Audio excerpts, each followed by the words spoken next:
As all of the Survivor fans and fan base know out there, the season 50 cast has officially been announced just a little under a week ago, and people are freaking out. So I had to bring in Survivor alum Stephen Fishbach to get all his insight into what's happening right now with Survivor. Stephen, hello, how are you? I'm great. Thank you so much for having me.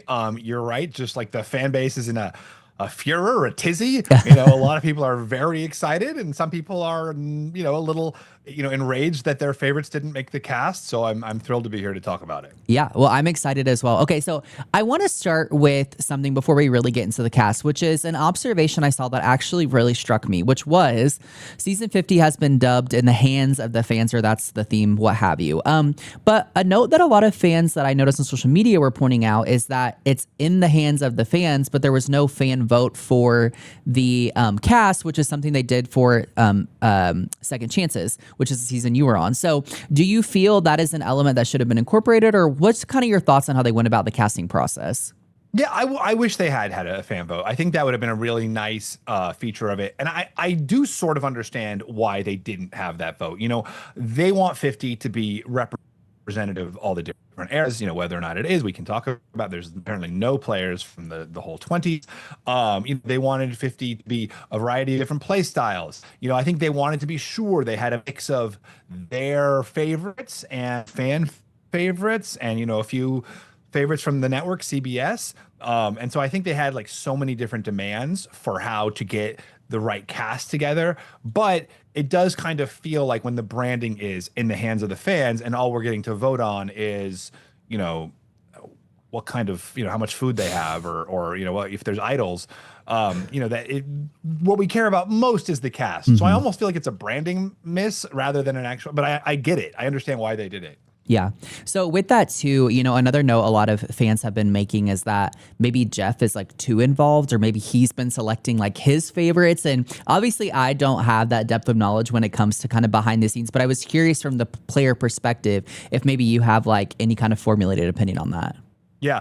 I mean, listen, I think I'm probably more optimistic about this cast. I just heard a lot, when the final cast was released last week, there was a lot of upset from certainly the online community who, I think had spoiled a few favorites, kind of long-standing franchise favorites like Jerry Manthe, who was on Australia, and then Heroes versus Villains, and of course All Stars. Amanda Kimmel, who was on Survivor China, Survivor Fans versus Favorites, and Heroes versus Villains as well. They had been rumored to be in the mix, and I think people were very excited to see them back. So suddenly you see this list, and it doesn't include them, and it includes two blank spots for Survivor 49 player and Survivor, other Survivor 49 player. We don't even know who these people are. It kind of feels like, why do we not get these people we've been invested in? Whether that's Jeff, I think it's probably a mix of people. Jeff has his favorites. Of course, we know that Jeff loves, Rick Devens, for example. I love Rick Devens. I'm thrilled Rick Devens is back on. But I do think that but again, like I do think CBS loves Ozzy.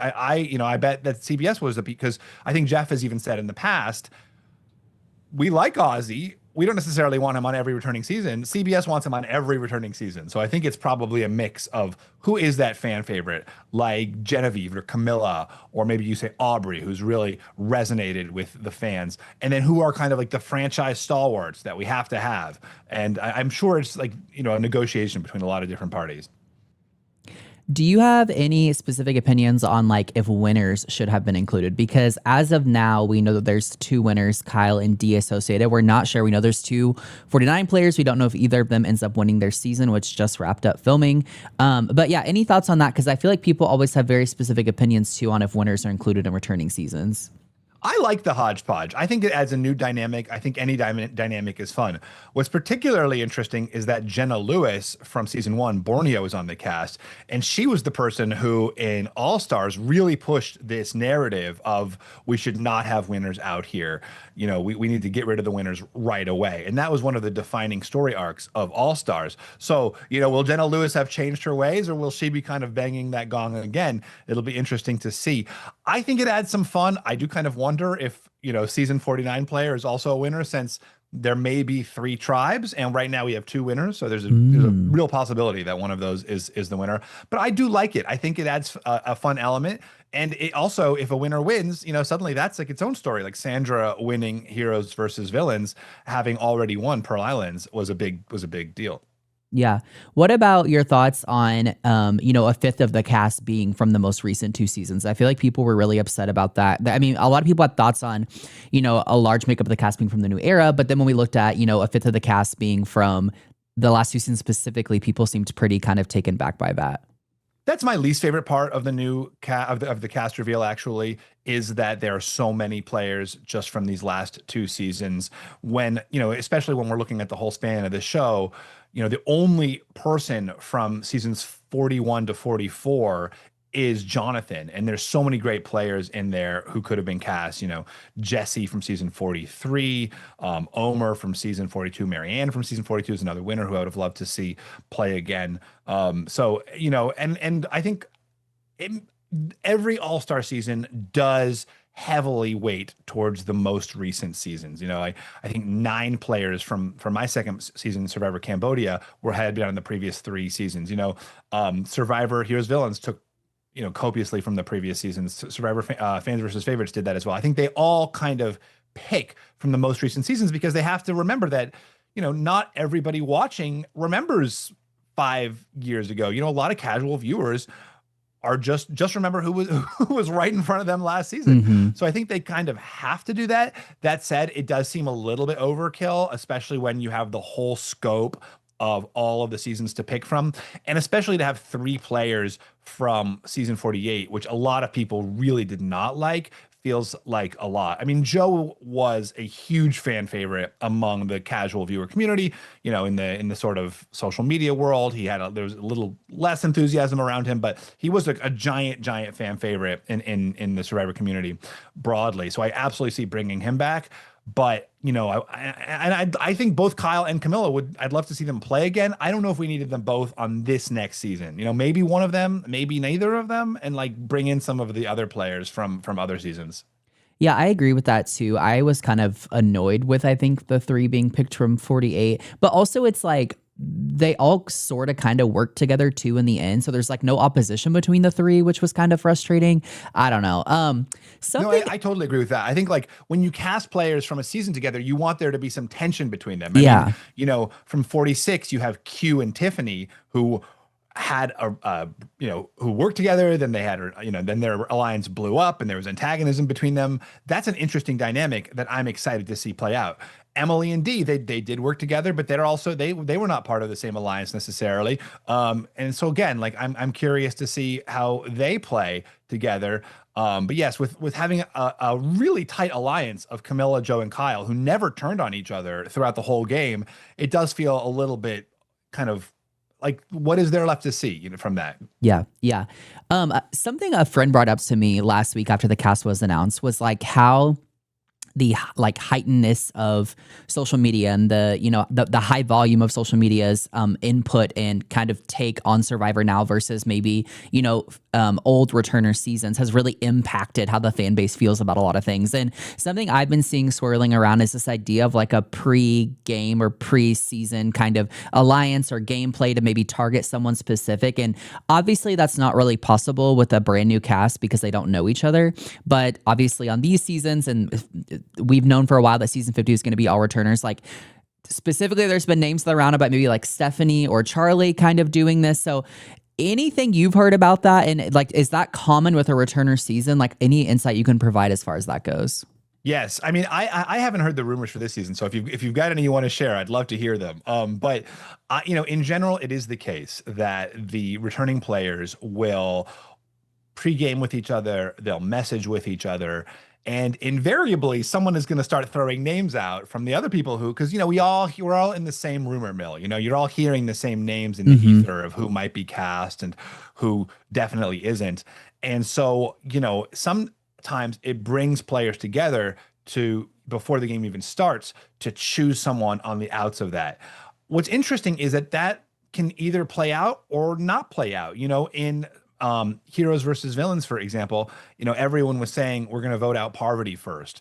And same with Micronesia, I think. I think also in Micronesia, she was supposed to be, Parvati makes it to the end in both of those seasons and Right. wins one of them. At the same time, I also saw pregame alliances absolutely sink players in other seasons where just the mere fact that they had been, in season 40, for example, these what were considered to be pregame relationships with like the Poker Alliance made those people a giant targets. So you can't really tell which way it's going to go. It could work out, and like it could work out great for you, or it could work out terribly for you. I mean, some people had pregame alliances in Cambodia. They made it all the way to the end. Spencer and Tasha, they'd been on a season together, of course, but so you just never know if it's going to work out, but it always happens. Yeah. The two biggest ones I feel like I saw, like I said, were involving either maybe Stephanie or Charlie putting out things to maybe get out Suri. And I don't know what Charlie's reasoning was, but Stephanie, I guess, like, she's been taken out by Suri a few times. And then also people maybe brought in like the traders lore of it all, which I thought was interesting, which also makes me think of now on the podcast or either the podcast or Jeff's appearance on CBS Mornings, one of the two, he had mentioned kind of like, it's also interesting now in these returner seasons, given like, again, the podcast world, but also like social media, but also like all these alumni events and charity events that are out there. Like, do you think that does play a factor into it? And, bring up like the traders too. Like, some of these people have played on other reality shows together now as well outside of Survivor. Yeah, I mean, you're right that the relationships in the lore have expanded so beyond what actually happens on the show. Jeff, interestingly, alluded to maybe they'll talk about these charity events. They have never talked about the charity events in the past. They've never wanted to bring in relationships outside the show. The show has always been this sort of self-contained world. It's funny, you look at a show like The Challenge, and they're like, featuring Twitter beef. They're like doing anything they can to show kind of how these contestants exist in this, cinematic universe beyond the show itself. Survivor's always been self-contained. So, but these things are happening, and often it is the seasons that are next to each other that end up working really well together because they all saw each other on the charity event circuit.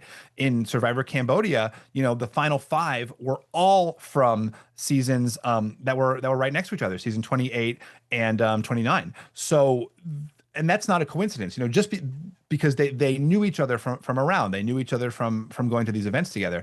So I do hope they bring that in as part of the show, because I do think it becomes like a more and more defining factor of who works with who. Yeah, I agree. I really hope they kind of showcase that throughout the season and within the editing. Okay, who are you maybe most excited to see play again, and who are you like least excited out of this cast? Well, listen, I'm close friends with Rick Devens and Christian Hubicki and Emily Flippin. So, I mean, I have to like root for my 3 like real friends here. Of course, like just as a human being, I want to see like my friends succeed. And Rick has been a really dear friend for a long time. So I really want to I really would love him to do really well. But I've been a Suri fan since the jump. I watching her in Panama, I was rooting for her to win that season, and she just has come up so close every single time. I mean, except for Heroes versus Villains, but almost every single time she's played, she's come really close. But also gone out a different way every time. Yeah, that's true. That's a really good point. I'd love to see her finally take it home. I might be, this might be an unusual opinion, but I'm excited about Coach.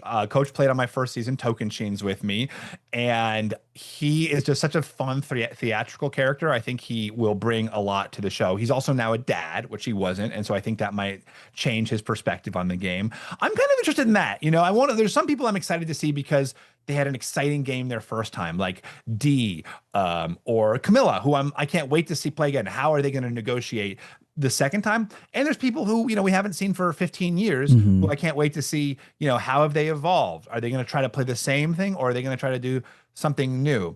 I will say I'm excited to see Q again. I thought Q was very fun. Not a lot of people, or not, I think, some people found him exasperating.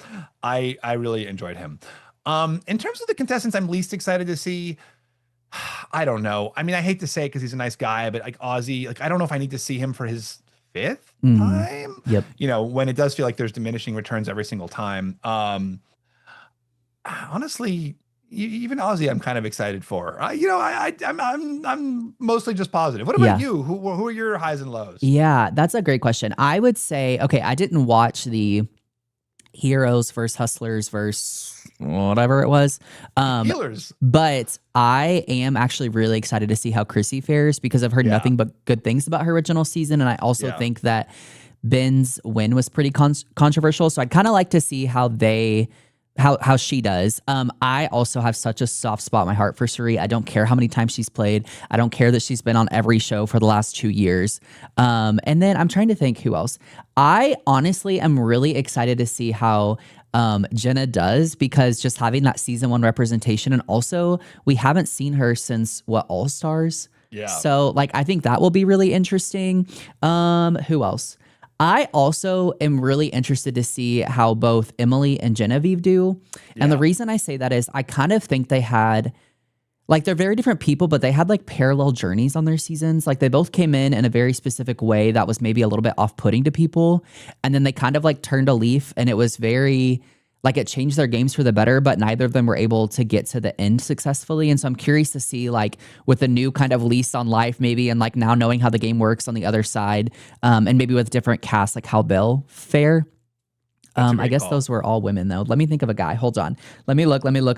I honestly am really interested to see how Coach does because obviously he's like this larger than life personality and he's brought a lot to every season that he's done. And there's also some Twitter beef that he's had with Rick Devens before. So I'm interested to see if that plays into anything. I don't know. That'll be interesting. Yeah.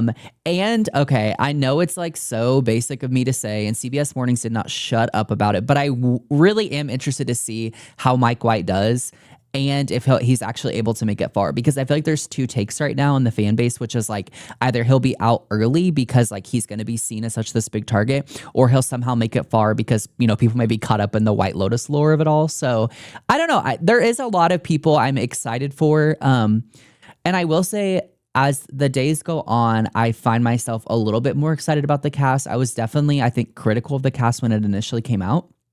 But I think for me, I love old school Survivor so much. And so I think I would have liked to see more people. And matter of fact, like more people maybe that were getting their second chance. Like I think that's why Second Chances did so well, is like it wasn't all these repeat kind of offenders that we've seen on the show 1,000 times. So I would have liked to see more old school players, even people from the 20s and 30s who it's, you know, just now their second time playing. I think that would have been kind of exciting just because, you know, 1, it's been a while, and 2, another point I saw was for some people, like it really could be, you know, their last chance. I mean, you know, obviously years pass and people get older and you're not always in the same state to go out and play Survivor. So there's some names thrown around that I thought would have been interesting that I don't know that we'll get the chance to see again.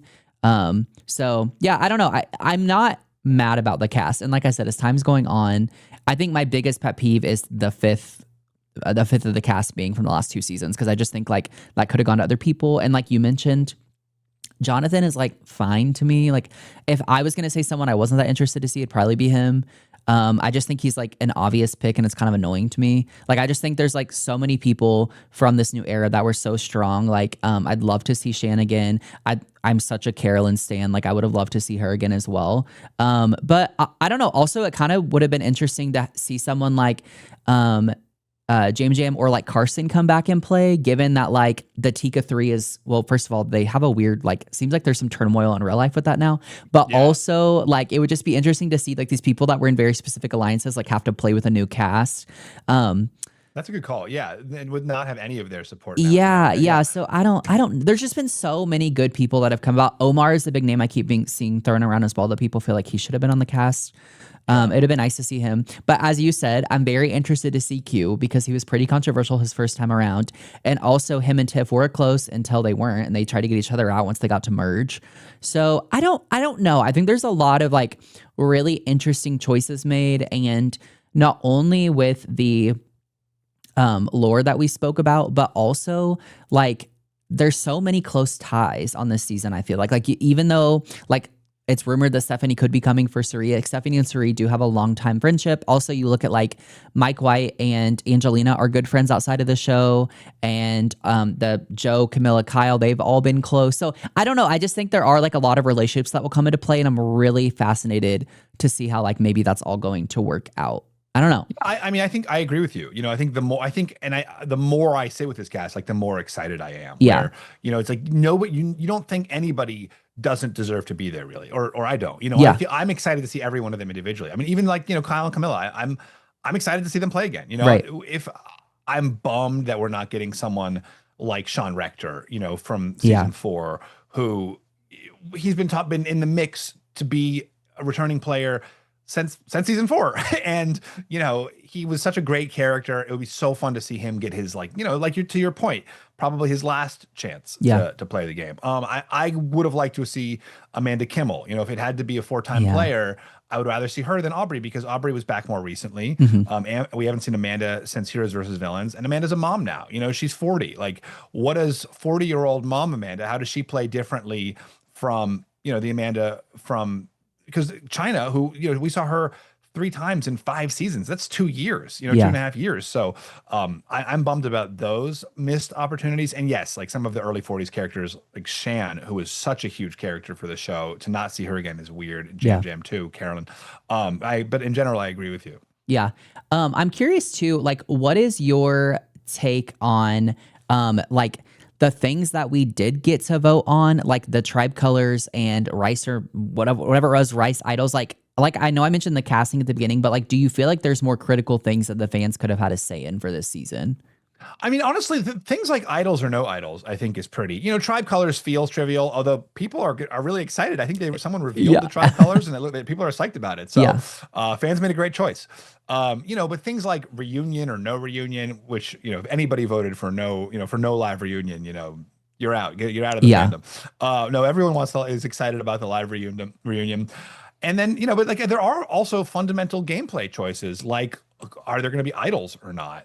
And I'm assuming most people voted for idols. But what's interesting about that is that the players go out there knowing that was on the table, Mhm. and so they might think while they're there, oh my gosh, fans voted for no idols. The reason I can't find an idol isn't because somebody else has one, because I don't even know if it's out here. Mhm. So I think that could create an interesting dynamic, as the players, while they're there, have to speculate about what they assume are the fundamental basics of the game. Everything is in flux. Yeah. Something else I feel like I've seen a lot of people say, and I know I've been saying since season 41, is like, I firmly believe, and I know it won't happen for season 50, but like maybe beyond that, I think it's time to change locations again. I think that created such a fun element. Like, do you have an opinion on that at all? I mean, I'd love it. I get, that's like the number one expense of the show is new locations, setting up a base camp, the Ponderosa aspect of it, creating, tribe camps. I understand that it will never happen. Obviously, I would love it to happen, because I do think you're right that some of the grandeur of the show and the excitement of it was the new locations, the sense that you're immersed in a new atmosphere, but I mean, that's one that I'm bummed about it, but I also understand that like this is just a new world we live in. It will probably not happen again. Yeah. Okay, final question about the season. Obviously, we have literally nothing to base it off of except what we know about these people, but any like maybe kind of early on winner predictions that you have? Oh, that's tricky. I mean, I do, I worry for the earlier contestants. I do think that, I've always said that there's no better preparation for Survivor than playing Survivor. Mhm. And I think that might be true too for New Era Survivor. I think there might be no better preparation for New Era Survivor than playing New Era Survivor. It's a shorter game, it's a faster game, it's a more chaotic game. Some of the contestants who are coming in who haven't played since Heroes Villains, that was a 39-day game. It's much, much, much slower. You could take your time a little bit more. And we certainly saw in season 40 that the players who were used to kind of heavy advantage Survivor, Tony and Sarah and Ben, these were the people who were right at the end, as opposed to the old school players who kind of got run over in that season. Mhm. And I can see that happening again, even more so now that the whole format has fundamentally changed with the newer era players. So I do think there might be upside, and maybe this is just my own bias because these are my friends. Yeah. But for like the middle ones, the people who are in the 30s, who like are able to kind of connect between the two eras of like, I can connect with those people who used to play the old game, but I'm also familiar with a faster paced Survivor. Mhm. But I think Charlie Davis did so well his first season. I could see him doing really well.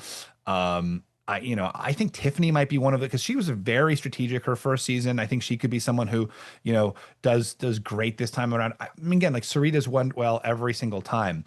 But there's also just a world where Mike just takes it because everyone wants to be on the White Lotus. Yeah, and that's fine. I would honestly have respect for that. So, okay, so Stephen, something pretty cool outside of the show and outside of this conversation about the show is you've been working on a book that's kind of reality TV related. So why don't you tell people what you've been working on? Oh, thank you so much. Yes, for 10 years, I have been working on this book because I felt there was no book that really kind of captured the experience of what it was like to be on reality television. You know, what it's like to like get on that boat and go out there and compete in a challenge, you know, and then, you know, you've got the producers who are out there too. So I wrote a book and it's about a has-been reality TV contestant who goes back on a jungle reality show, something I'm familiar with.